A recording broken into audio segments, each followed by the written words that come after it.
Oh, yeah, okay. So But thank you for telling me, though. Thank you. I've learned so much today about so many different things I didn't know before. human bread is not vegan, I'm telling you. So I heard from a birdie that you are like the person to talk to when it comes to like Seinfeld trivia.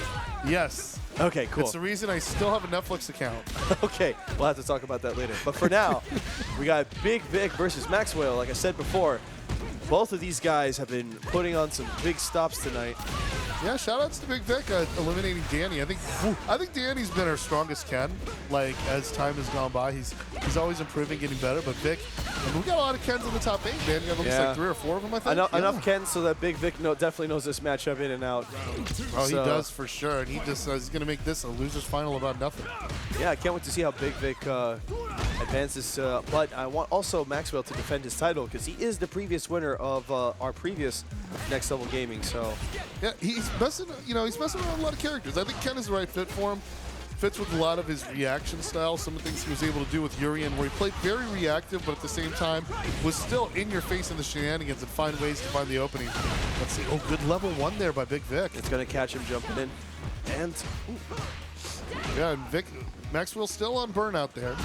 yeah, So, the thing I like about MAXWEIHL, even when he's on burnout, he'll still go for his offense. He won't actually sit in the corner. Even if it costs him the game, he'll still go forward because he doesn't want to give that sense of like, oh, I'm relinquishing space or I'm letting you push me to the corner. And Ken has the tools to do that. You know, that's what really fits him. That's really what adds to a benefit of the character. Oh, now Vic is burned out. He's Kamado. Goes for the overhead. Oh, thought he could get some dome into the level 3, and Good Vic is like... stuff to Big Vic for realizing that overhead. That could have lost him the game. 150-50 decision right there. Don't ever disrespect me. Hit confirming when the door is closed. Big Vic has with that legendary read to win that game. He really was betting on that overhead. Yeah, Max was betting the farm and then some. But sometimes that's what you got to do when you're coming down to the wire. Of course, some people will just completely sell out and just block low against Jinrai. You know, especially if they're looking for the areas where they can do a drive impact or they can do a reversal like that. Right there, you know that pressure is not real. When Ken does that big Jinrai sweeps across and then tries to go for that, there's a gap in between where you can only DP it. I've heard that if certain parts of the Jinrai, you can actually drive impact on block. Yes. And able to punish it. And I'm surprised it's not represented more considering how many Kens we have here. Yeah, but the thing is to a lot of credit, like, we don't, like, Max and Danny, they don't do a flowchart. Like, they mix it up. They do different directions with the Jinrai, but once in a while, like, if you go on ranked or you run in a local or, you know... You'll get the layer 1 who just uses Jinrai as their mix-up tool. Pulls a tournament. Yeah. They're going to autopilot and do that thing over and over. And to be honest with you, I think that's kind of the reason why I didn't make it out of pulls at Evo, and I got to hold that. But yeah, being aware of that and seeing that is really where it's at. Definitely, yeah. Max just raw drive rush. I love it. Yeah, this. Have you seen how much raw drive rush there was at top 8 at CEO Otaku, by the way? Yeah. Like Zeke, for instance. No, yeah. Man, Zeke. People couldn't hold on to the meter to save their lives. I was like begging someone to start the match against Zeke with an EX Fireball, and I was like, man, this guy has never met a burnout he didn't like. He got burned out in 8 seconds. I mean, like, it was just fantastic. Maybe it's that mental stack of like, oh, this guy's wild. And then that's what you want to do. You want to condition your opponent to block and then maybe open him up from there. You know, it's those mental stacks that if you kind of scare your opponent right out of the gate, it can force them to play more defensively. Who knows? Now, Vic's had a very strong performance from here. And one thing I'm noticing, though, you can see Akujo, he's dropped a few dive kicks. He missed one there. Yeah, no, he's been doing that all night where he does these things where he's jumping and doing an early medium kick. And I'm like, I'm pretty sure that was a dive kick. Yeah, I was sitting next to him playing. He taps his, he's going to tap his junk food, his snack box. Is it officially a snack box? Is he playing leverless? Yeah, he's playing leverless. Damn. But he kind of like taps his the board a little bit, like, you know, like. Yeah, because his input probably didn't come out the way it did. Yeah, that is one of the things about like playing leverless. You can't really make that motion. You kind of have to like piano it. Yeah, you gotta hold that. Yeah. We love you, junk food, though. You've been great. Thanks No. This is not talking smack about junk food. It's just that it's something you have to get used to. But yeah, look at this. MAXWEIHL, he's putting so much pressure on Big Vic, but at the same time, he has no qualms about spending all those resources. And then here comes the good realization from Big Vic, realizing that MAXWEIHL was close to burnout to throw out a DI to see if MAXWEIHL was ready. And there's another one. Uh-oh. We're gonna see. Yep. Vic's still got a little bit of drive here. Vic has to be careful. He is close to getting put into burnout.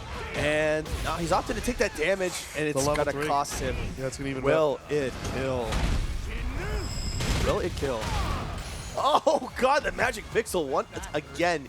But Big Vic is in burnout, so we could get a nice little run DP, a little fireball. Any kind of special will do at this point. You know, Vic can buffer that level 3 as well. Got that on deck. Goes full screen against fireballs, but ooh. I'm wondering if Maxwell was just thinking like, nah, Big Vic is going to react to this. Oh, wow. Mic caught that. That's weird. Okay.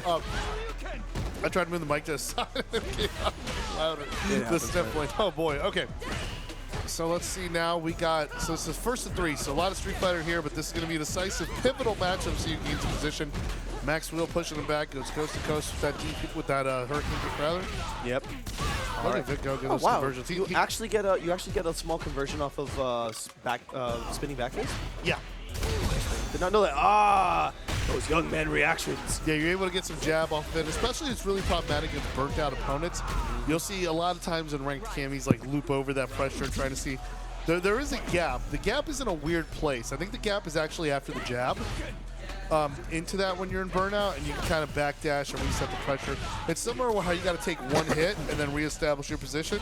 That's the way you stop Manon from repeating you with these stand medium punches. Definitely. Both characters are capable of doing that kind of jazz too, you know, which is really fantastic. Yep. All right, Big Vic is in burnout, but he has the corner position. Now the question is, missed the dive kick again there. You can see that was. One confirm away from cashing this out and taking it against MAXWEIHL. Actually, no, this is losers finals. This first and 3. I apologize. Man, that's 3 dive kicks, and it just leads to some jumping frustration there. Because now you're trying to prove if you can do the dive kick yourself. And Vic has been able to get some jump-ins on his own, going for the cross-ups there, being able to convert, but man, like he really had MAXWEIHL. That should go. Yeah, it should. It's going to be critical. Yep. So, yeah, I mean, really, really close stuff there. Like, that round really belonged to Vic, but there were just 3 missed conversions there. That cross-up that he tried to do earlier that he dropped, Yeah, that too. So, you know, we don't want to be too critical because, you know, no, there's a lot of nerves, dude, the nerves, it can happen to anybody. I mean, these guys are playing for money right now, so. Yeah, no, honestly. It hits different. We're not saying this in any form of way of judgment. This is more just like, we're calling it as it is. Yeah, I'm just telling Vic to get good, though. Oh, man, I don't think he'll appreciate that. But, yeah, no, here we go. Perfect position for MAXWEIHL to take this game. Loving the pairing, though, because this is going to put Vic near burnout. Oh, wow, Air Tatsu doesn't really go off the radar the way Max was looking for it. Yeah, Big Vic can walk into that crush machine. I was going to, he could potentially do anything here, but we're going into the next game. So, excuse me, MAXWEIHL is up 2 games right now.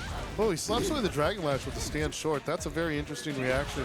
But again, I don't know. Like, just taking him to the skies, the MAXWEIHL very strong anti-airs, and it's kept him in the match. But the drive impact, the impacto, that's what we call the Vic pack. Yeah, Big Vic's always got that reaction for that DI. He's got that little DI lever at you. Oh, he's got his memory, too, because, like, I remember I thought I kicked his ass when we had the last Street Fighter 4 Pro tournament. He's like, no, you didn't. And then it turns out we bet $100, and I found the bracket. I sent him to losers round 1, but he beat me in the losers semifinals of the run back. Oh, okay. Yeah, he had the memory. He remembered that from exactly 8 years ago. Yeah, good memory. Yeah, dude. You know, you gotta. That was a very interesting year. You know, when Harambe happened and stuff. It was. And to remember that, it was that a lot. takes me back, and that was the interesting interaction there. Just constantly going for some cross-ups there, but MAXWEIHL patient enough. I gotta say, we've seen Max with Honda, we've seen Max with Blanca, but I like where he's going with Ken. Oh, good bait. Again, I feel like it kind of fits his playstyle a lot better because the threat of having decent, good anti-airs, having really good conversions off of some very good normals, like he pretty much has the combos down. Those block strings, they're really hard to challenge. Yeah, and on the surface he looks very wild, and you see that in the situation how he's pressing on the offense here. All right, Vic gets that level 1 there. But Max has a lot of great defensive reactions and counters to like a lot of what you think is the offense. And usually, as I've matured playing against him, I learned to see, like, not to stress test this guy's defense too much, not to overlook it. Yeah. Oh, there we go. DI. And I think that is it. That is 3 games. No, unfortunately, it was not recorded. Oh, okay. If I'm not mistaken, that is, it's 3 games.